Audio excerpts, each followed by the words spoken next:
Nah, saya jelaskan kepada saudara mengenai Yesus itu ya. Jadi dikatakan pada Yohanes 1 ayat 1, ya kan? Pada mulanya adalah firman, firman itu bersama-sama dengan Allah dan firman itu adalah Allah. Kemudian di Yohanes 1 ayat 14 dikatakan firman itu yang tadi saudara sudah dengar saya katakan, di situ dikatakan firman itu adalah Allah.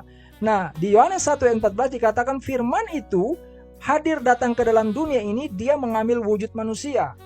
Firman itu adalah perkataan ucapan Bapa di sorga, ya kan? Nah, dia datang ke dalam dunia ini tidak lagi berupa perkataan dan ucapan, tetapi mengambil wujud manusia, atau kita sebut mengambil wadah sebagai manusia.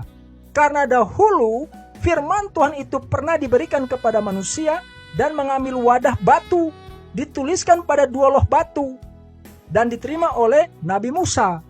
Nah, sekarang firman yang sama itu datang ke dalam dunia ini, dia mengambil wujud manusia yang kita kenal bernama Yesus Kristus. Kenapa dia mengambil wujud manusia? Karena manusia diciptakan oleh Bapa di sorga mengambil gambar dan rupa dirinya. Sehingga ketika dia datang, firman Tuhan itu datang ke dalam dunia ini, mengambil wujud manusia, itu sama juga dia mengambil gambar dan rupa dirinya sendiri. Jadi tidak ada yang salah. Firman Tuhan itu setiap kali datang ke dalam dunia ini, memang harus ada yang dia tempati. Seperti dulu, diberikan kepada Musa firman Tuhan itu, dia menempati batu. Nah, supaya orang tidak sujud batu, menyembah batu, karena disangkanya batu itu mewakili Tuhan, Tuhan tidak mendatangkan firman lagi di bentuk batu, tetapi di dalam diri Yesus Kristus. Sekali lagi saya katakan, kenapa di dalam diri manusia? Karena manusia diciptakan oleh Bapa di sorga mengambil gambar dan rupa dirinya sendiri. Sehingga ketika dia datang mengambil wujud manusia, sama saja dia mengambil gambar dan rupa dirinya sendiri. Nah, oleh sebab dia dilahirkan di dalam dunia ini sebagai manusia, ingat ya, dia dilahirkan oleh Bunda Maria yang manusia, maka dia terlahir sebagai manusia. Oleh sebab itu sebagai manusia, ada waktu-waktu dia bersikap, bertindak, berpikir sebagaimana manusia pada umumnya. Saudara mengerti nggak sampai di situ? Yesus Kristus itu dilahirkan oleh seorang ibu, Bunda Maria yang seorang manusia. Tentu saja dia terlahir sebagai manusia.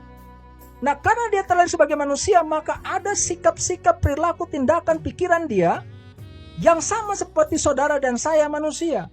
Contoh ketika Yesus berdoa. Kita sebagai manusia diajarkan oleh firman Tuhan, kita memanggil yang di sorga itu Bapa.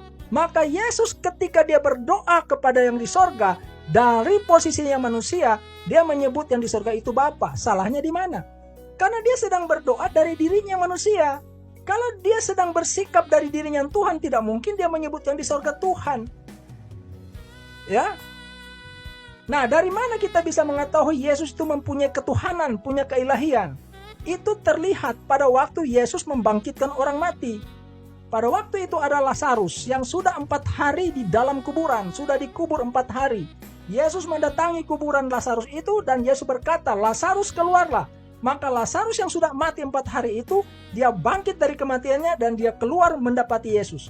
Di situ Yesus menunjukkan ketuhanannya dia. Hanya Tuhan yang sanggup membangkitkan orang dari kepada kematian. Itulah sebabnya Yesus berfirman, Akulah kebangkitan dan hidup. Barang siapa percaya kepadaku, ia akan hidup sekalipun ia sudah mati. Paham ya saudara ya?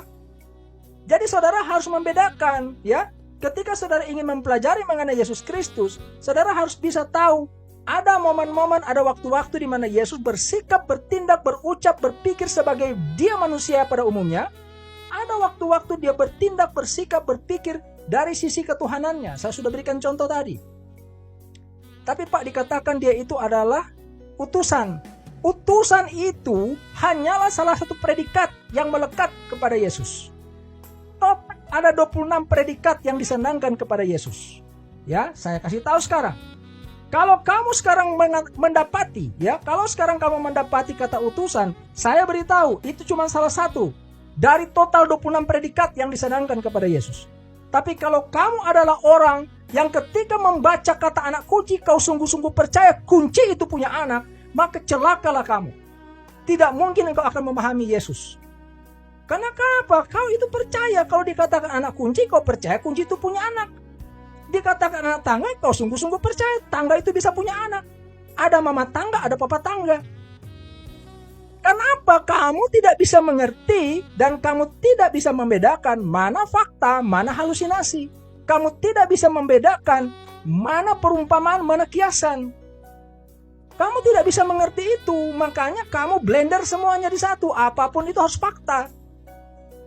Ya, makanya kemacetan kamu berpikir seperti itu membuat kamu itu terlunta-lunta untuk mengerti siapa Yesus Kristus. Saya katakan hari ini, Yesus Kristus itu dikatakan utusan hanyalah salah satu predikat yang disandangkan kepadanya. Ada total 26. Kalau caramu berpikir hari ini adalah anak kunci, artinya kunci benar-benar punya anak, maka nanti ketika kamu membaca Alkitab dan kamu menemukan kata lain yang disandangkan kepada Yesus, yaitu dia adalah pokok anggur yang benar, maka kau akan bilang, wah Yesus ternyata bukan Tuhan, dia hanya buah-buahan, dia anggur. Karena macet cara kamu berpikir. Anak kunci pun kau anggap benar-benar anak. Ada anak kunci itu, bisa beranak pinak. Ya, nanti kau baca lagi di dalam Alkitab, kau akan temukan lagi kata di situ mengatakan Yesus itu adalah roti hidup. Dengan caramu berpikir seperti tadi macet, kau nanti bilang lagi, oh Yesus ternyata cuma roti bakery. Ya, dia cuma roti bukan Tuhan. Kan susah. Ya, saudara, nanti kau baca lagi di dalam Alkitab, kau temukan lagi di situ ada perkataan Yesus anak domba Allah. Nah, karena macet kamu berpikir, kau bilang lagi, oh Yesus ternyata bukan Tuhan, dia cuma binatang, dia domba.